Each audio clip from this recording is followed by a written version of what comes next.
Nervio facial. Séptimo par craneal. Según las alteraciones patológicas, nervio de Bell o nervio de Charles Bell.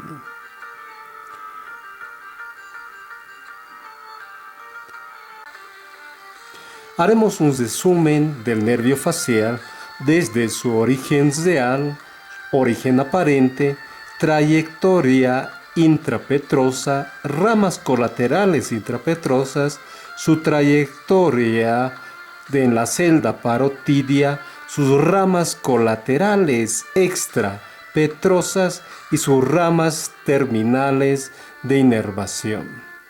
El nervio facial es mixto. Será motor para la inervación de todos los músculos cutáneos, músculos de la mímica o músculos de la expresión facial. Será también motor para la inervación al músculo del estribo, vientre posterior del digástrico, al músculo estiloideo, los músculos auriculares posteriores y al músculo occipital. Es sensitivo. Dará la sensibilidad a nivel de la membrana timpánica, conducto auditivo externo. Sensorial. Determinará las sensaciones gustativas de la punta de la lengua y es órgano vegetativo para la inervación de la glándula lagrimal, glándulas mucígenas de las fosas nasales, glándula submaxilar y sublingual. Entonces, se dice que el nervio facial es motor, sensitivo sensorial, parasimpático, origen real. Si realizamos en un corte a nivel de la protuberancia, podemos encontrar a los núcleos del origen real del nervio facial. Presentará un núcleo motor, denominado núcleo motor principal del nervio facial. Este núcleo motor estará en relación al núcleo del motor ocular externo. A ese nivel dará la primera rodilla o genículo del nervio facial. Presentará dos núcleos parasimpáticos.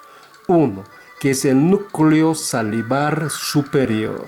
Mediante este núcleo se inervará a la glándula submaxilar y a la glándula sublingual, determinando su secreción. Y el núcleo parasimpático, denominado lacrimomuconasal o simplemente lacrimal. Este núcleo determinará la inervación parasimpática de la glándula lagrimal y la mucosa nasal. Sus fibras sensitivas van a terminar a nivel del fascículo del haz solitario. Estas determinarán su formación sensitiva sensorial. Su origen de esta terminación del fascículo sensitivo es a nivel del genículo o rodilla del nervio facial o ganglio geniculado. Origen real. Origen aparente.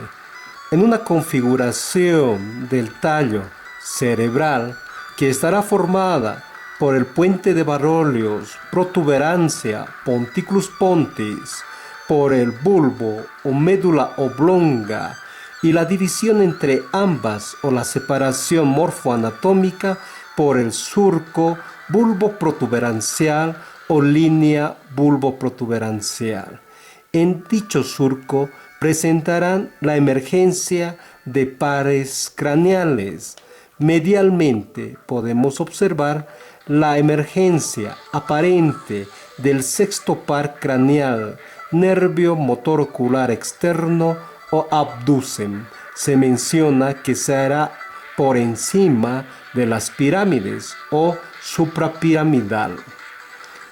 Podemos presenciar en el bulbo la oliva bulbar y a nivel de la oliva y el surco bulbo póntico bulbo protuberancial una fosita, que es la fosita supraolivar.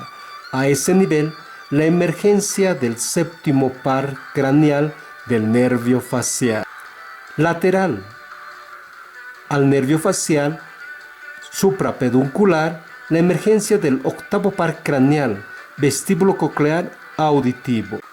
Entre el nervio facial y el nervio vestíbulo coclear podemos evidenciar al nervio intermediario de Weisberg, ramo sensitivo del nervio facial, nervio glosopalatino, también denominado 13º par craneal, origen aparente.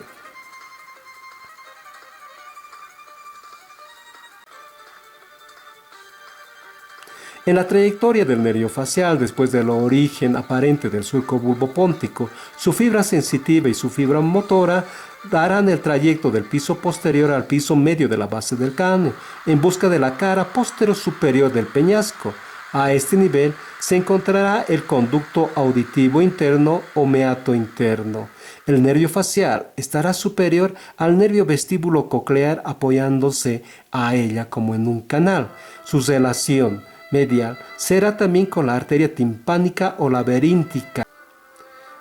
Dentro del peñasco, el nervio facial va a tener 3 trayectorias, denominadas el acueducto del falopio o conducto óseo del nervio facial. Esta trayectoria presentará una primera porción de aproximadamente de 5 a 6 milímetros de longitud. Estará en relación entre la primera vuelta del caracol y el vestíbulo. Por tal motivo se denomina la porción laberíntica. Termina a nivel del ganglio geniculado. La segunda porción tiene aproximadamente 10 milímetros de longitud y estará en relación con la pared interna de la caja del tímpano. Por eso se ha denominado porción timpánica. A su vez, estará en relación superior y posterior a la ventana oval y a la ventana redonda y en relación inferior al conducto semicircular lateral o externo. Esta segunda porción mide aproximadamente 10 milímetros y terminará en la porción o el ingreso del aditus adantrum. A nivel del aditus adantrum se inicia la tercera porción y terminará a nivel del agujero estilomastoidea. Esta tercera porción mide aproximadamente 15 milímetros y estará en relación con la porción mastoidea. De acuerdo a ello se denomina la porción mastoidea. El nervio facial, a nivel de la trayectoria del acueducto de falopio, presenta la primera porción laberíntica, la segunda porción timpánica y la tercera porción mastoidea. Entre la primera porción y la segunda porción, el nervio facial no da ramas colaterales, solamente a nivel de la tercera porción y la rodilla del nervio facial, formándose a ese nivel el ganglio geniculado o ganglio sensitivo del nervio facial o rodilla del facial. En esta imagen de Lockhart Hamilton podemos evidenciar en verde la primera, segunda, tercera porción del nervio facial en el acueducto de falopio. Entre la primera y la segunda, al ganglio geniculado. En esta trayectoria vamos a mencionar sus ramos colaterales intrapetrosos, que son el nervio petroso mayor o nervio petroso superficial mayor, el nervio petroso menor o nervio petroso superficial menor o ramo comunicante simpático. A nivel de la tercera porción, al nervio estapédico o nervio del estribo, a la cuerda del tímpano, al ramo comunicante con el nervio vago y el ramo sensitivo del conducto auditivo externo. 6 ramas colaterales intrapetrosas. Mencionemos al nervio petroso superficial mayor.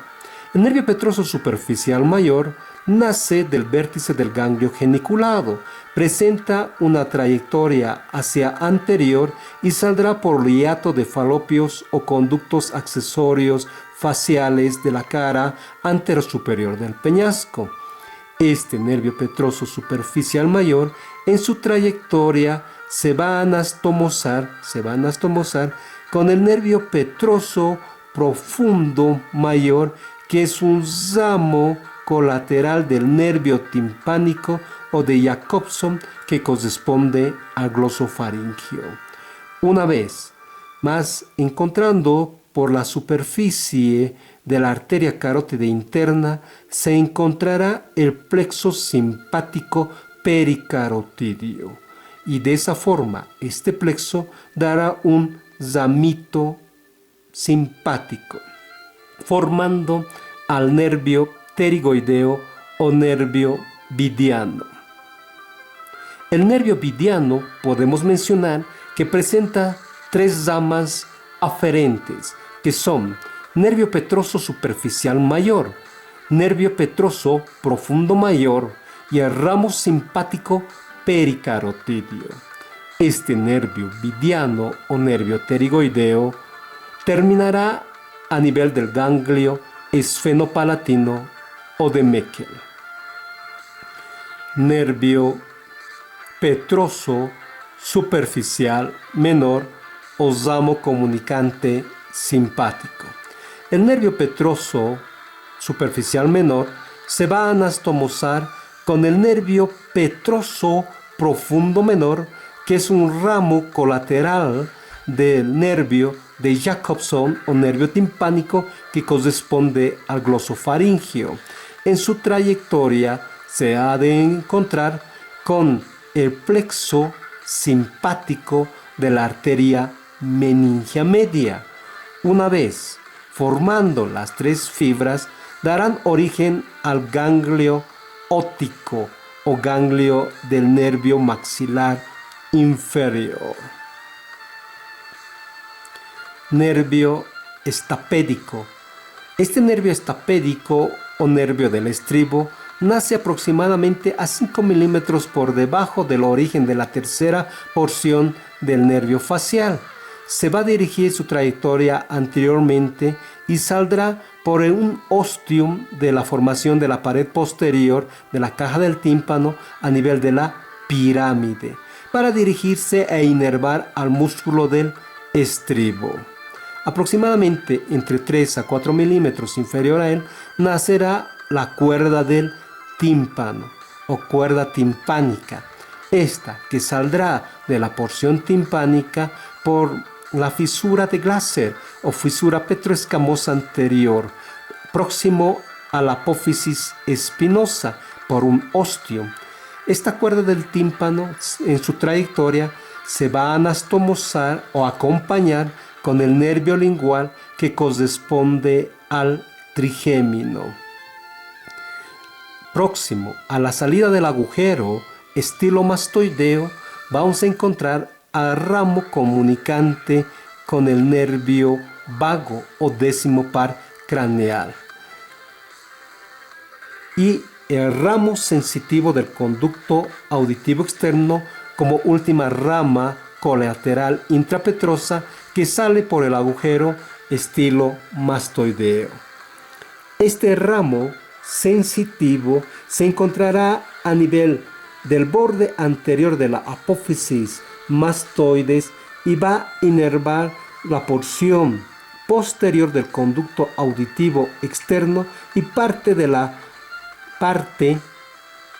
cara lateral de la membrana timpánica, a lo que se le ha denominado la zona de Saint-Hunt, las fibras sensitivas.